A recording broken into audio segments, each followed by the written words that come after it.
Hi நண்பா, எல்லோரும் எப்படி இருக்கீங்க? நம்ம பால் ஹேமன் வந்து ஸ்டெஃபனி மிக்மன் ஷோவில் பங்கேற்றதையும் அதில் பால் ஹேமன் எக்கச்சக்க ரகசியத்தை பற்றி பேசியிருந்தார். அதில் ப்ராக் லெஸ்னரை பற்றி பேசுகிறதா பார்ட் 2னா நம்ம ஆல்ரெடி ஒரு வீடியோவாக ரெஸ்லிங் கிங் தமிழில் போட்டுட்டோம். பார்ட் 2 போடுறோன்னு சொன்னோம், ஆனால் ரா வந்துருச்சு, அதுக்கப்புறம் அப்டேட்ஸ், அதனால் அதை போட முடியலை. ஸோ இன்றைக்கி பார்ட் 2ல் ரோமன் ரெயின்ஸை பற்றி பேசினார். ரோமன் ரெயின்ஸ் ஒரு ஹைட் அண்ட் சீக்ரெட் எக்கச்சக்க விஷயத்தை பற்றி பேசியிருக்காரு. ஸோ ரோமன் ரெயின்ஸ் ரசிகர்கள் கண்டிப்பாக பாருங்கள், ஏன்னா உங்களுக்கு பிடிச்ச மாதிரி தான் அந்த வீடியோ இருக்கும், மற்றபடி ஃபேன்ஸுக்கு பிடிச்ச மாதிரி இருக்காது. சரிங்களா? சரி, வாங்க வீடியோக்குள்ளே போகலாம். மறக்காமல் சேனலுக்கு ஃபஸ்ட் டைம் வந்துக்கோங்க, சப்ஸ்கிரைப் பண்ணிக்கோங்க, பெல் ஐக்கானை கிளிக் பண்ண மூலியமாக தினமும் போகிற ரெஸ்லிங் செய்திகளை தமிழ் மொழியில் தெரிஞ்சுக்கோங்க. ஓகே பால், நீங்கள் ப்ராக் லெஸ்னரை பற்றி சொல்லிட்டீங்க.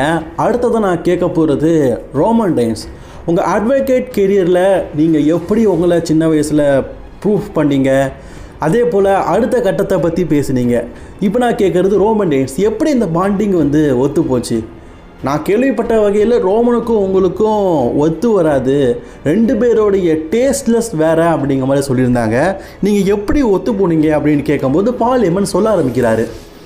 அதாவது ஸ்டெஃபனி, நானும் ரோமன் ரெயின்ஸும் இந்த ரெஸ்லிங் கெரியரில் வேறு பாதியில் தான் இருந்தோம். என்னுடைய ஜானரி அப்படிங்கிறது ஒரு அட்வொகேட். நான் ப்ராக் லெஸ்னர்கிட்ட அட்வொகேட்டாக இருந்தேன். ஆனால் திடீர்னு ஒன் டைம் இந்த கோவிட் டைமில் ப்ராக் லெஸ்னரால் டபிள்யூபிள்யூக்கு வர முடியல. அப்போது உங்கள் அப்பா வின்ஸ் மிக்மன் சொன்னார், பால் நீ ரெடியாக இருந்துக்க, அதான் ஸ்மார்ட்டு பால் அன்னைக்கு ஸ்மாக்டவுனில் எடுத்த முடிவு தான். நான் வந்து இன்றைக்கி ரோமன் ரெயின்ஸ் கூட உன்னை சேர்த்து விட போகிறேன், நீ அவனுக்கு ஒரு வாய்ஸ் ஓவர் மேனாக இருக்க போகிற அப்படின்னு. பட் ஆனால் எங்களுக்குள்ள தெரிஞ்சிருச்சு இது கண்டிப்பாக செட் ஆகாது. நான் வின்ஸ் மிக்மன்ட்ட ஆர்கியூ பண்ணேன், இல்லை வேண்டாம் நான் ரோமன் ரெயின்ஸ் கூட ஒர்க் பண்ணலன்னு. அவர் கத்துறாரு. Because Vince McMahon is a boss. அவர் சொன்னதை நான் கேட்டு தாகணும். நான் சொல்கிறது நீ கேட்பியா, நீ சொல்கிறது கேட்க மாட்டியா? அவர் கத்துறாரு. Okay boss, okay okay okay அப்படின்னு நான் அக்செப்ட் பண்ணிக்கிட்டேன். சரி, எல்லாம் சொல்லிட்டாரு, நம்ம என்னத்தை பேசணும்? அவர் வந்து எல்லாத்தையுமே சீக்ரெட்டாக வச்சுருப்பார், யாருக்குமே தெரியாமல் வச்சுருப்பார். அப்போ நான் என்னத்தை பேசுகிறது அப்படிங்கிறது எனக்கு டவுட்டாக இருந்தது. அப்போது ரோமன் ரெயின்ஸ் சொன்னார், பால் வேறு ஒன்றுமே இல்லை, நீங்கள் இதில் எதுவுமே பேச வேண்டாம், இட்ஸ் ஸ்பாய்லர் இல்லை, நீங்கள் சொல்ல வேண்டிய ஒரே ஒரு வார்த்தை பிலீவ் தட் அப்படின்னு சொன்னார். எனக்கு ஷாக்கிங்காக இருந்தது, பட் இருந்தாலும் அதை டேக் பண்ணாங்க. நான் பிலீவ் தட் அப்படிங்கிற வார்த்தையை மட்டும் தான் சொன்னேன். ரியலி அது ஒரு மேஜிக்கலாக இருந்தது. ஏன்னா நான் சொன்ன அந்த ஒத்த வார்த்தை சோஷியல் மீடியா ஃபுல்லாக பரவிடுச்சு, பால் ஹேமன் ரோமன் ரெயின்ஸ் கூட சேர்ந்துக்காருன்னு.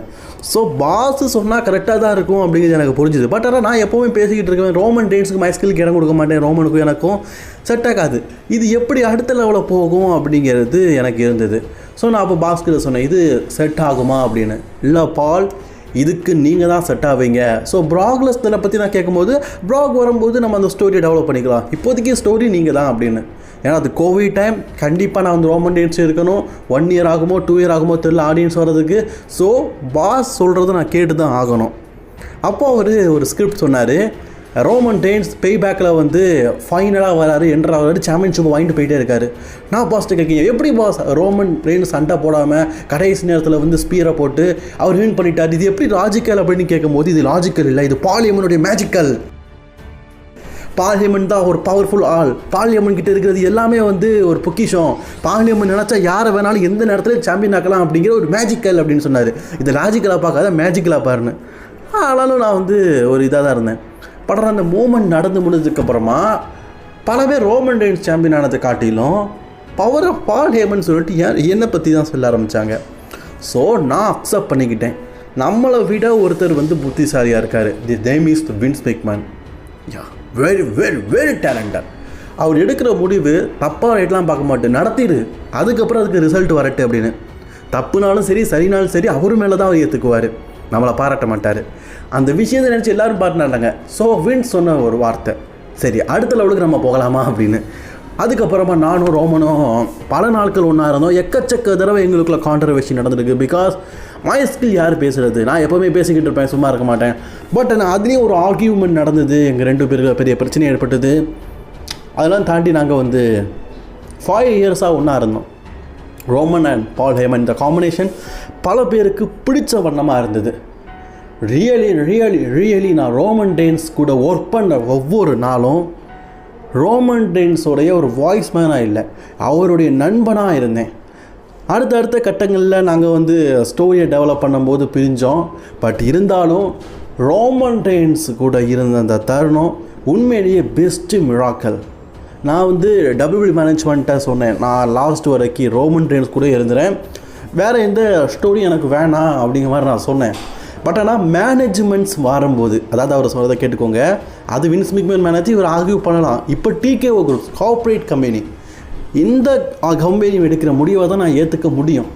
அவங்க சொன்னாங்க இங்கே ரோமன் ரெயின்ஸை விட்டுட்டு போகணும், த நியூ ஒரு டீமாக உருவாக்கணும் அப்படிங்கிறது. ஸோ நான் பதில் சொல்லலை, ஓகே அப்படிங்கிற வார்த்தையை மட்டும் தான் சொன்னேன். ஏன்னா அது ஃபேமிலி, இது ஒர்க்கில் எப்போவுமே நம்ம ஸ்டெடியாக இருக்கணும். ஸோ நான் அக்செப்ட் பண்ணிக்கிட்டேன். ஸ்டோரிக்கு ஏற்ற மாதிரி எல்லாமே மாறிச்சு. பர்ஃபெக்ட்லி நான் ரோமன் ரெயின்ஸ் கூட இருந்த தருணத்தை மறக்கவே மாட்டேன், எப்போவும் மறக்க மாட்டேன். ஈவன் ரோமன் ரெயின்ஸ் எனக்கு எந்த அளவுக்கு ஒரு ரன் பண்ணால், அவருக்கு ரசல்மேனியா டுமாரோ ரசல்மேனியா, அதுக்கு முன்னாடி ஸ்மாக்டவுனில் எனக்கு வந்து ஹால் ஆஃப் ஃபேம். அப்போது ரோமன் ரெயின்ஸ் என்கிட்ட சொன்னார், பால் நீங்கள் ஹால் ஆஃப் ஃபேம் ஆகும்போது நீங்கள் இவ்வளோ நாள் வந்து எனக்கு வாய்ஸ் ஓவராக இருந்திருக்கீங்க, ஆனால் உன்னுடைய அந்த பாராட்டு விழாவில் நான் உனக்கு வாய்ஸ் ஓவராக இருப்பேன். அது ஒரு ரியலி மேஜிக்கல் மூமெண்ட். நான் ஹால் ஆஃப் ஃபேமாக செலக்ட் ஆகி அந்த ரிங்கில் கால் எடுத்து வைக்கிறேன். எப்பவுமே லேடிஸ் அண்ட் ஜென்டில்மேன், ஏன் பேர் பால் ஹேமன் அப்படின்னு சொல்கிற என்ன ரோமன் இன்ட்ரடியூஸ் பண்ணார், மிஸ்டர் பால் ஹேமன். ரோமன் வாய்ஸ் ஓவராகவும் நான் ஒரு கதாநாயகனாவுமான அந்த தருணம் என் வாழ்க்கையில் மறக்கவே முடியாது. த கோல்டன் மூமெண்ட் இயரான்னு சொல்லுவாங்க. அப்சல்யூட்லி அது உண்மையிலேயே எனக்கு ஒரு கோல்டன் மூமெண்ட் இயராக தான். அஃப்கோர்ஸ் நான் ரோமன் ரெயின்ஸ் கூட போனது ப்ராக் லெஸ்னருக்கு நான் ஒரு ஸ்பேஸ் கொடுத்தேன்னு கூட சொல்லலாம்னு நினைக்கிறேன். ஏன்னா ப்ராக் லெஸ்னர் அதிகமாக பேச மாட்டார். நான் ரோமன் ரெயின்ஸ் கூட சேரும்போது தனியாகவே மை ஸ்கில்ல ப்ராக் லெஸ்னர் கையில் ஏந்தினார். முழுக்க ப்ராக் லெஸ்னர் ஒரு சிங்கிள் கெரியரில் அவர் பேசின அந்த தருணம், அந்த டைம் நான் தோணுச்சு, லேடிஸ் அண்ட் ஜென்டில்மேன் அப்படிங்கிற வார்த்தையை தாண்டிலும் ப்ராகுக்குள்ளே தனியாக பேசுறதுக்கு அந்த காமெடி சென்ஸ் இருக்குது, பேச்சு திறமை இருக்குதுன்னு. ஈவன் சாமி ஜெயின் கூட போன அந்த ஸ்டோரியெலாம் நினைக்கும் போது எனக்கு ரொம்பவே சந்தோஷமாக இருந்தது. ரோமன் ரெயின்ஸ் கூட நான் இப்போ ஒர்க் பண்ணலை அப்படின்னாலும் ஸ்டில் ரோமனும் நானும் ஒரு பெஸ்ட்டு ஃப்ரெண்ட்ஸ்.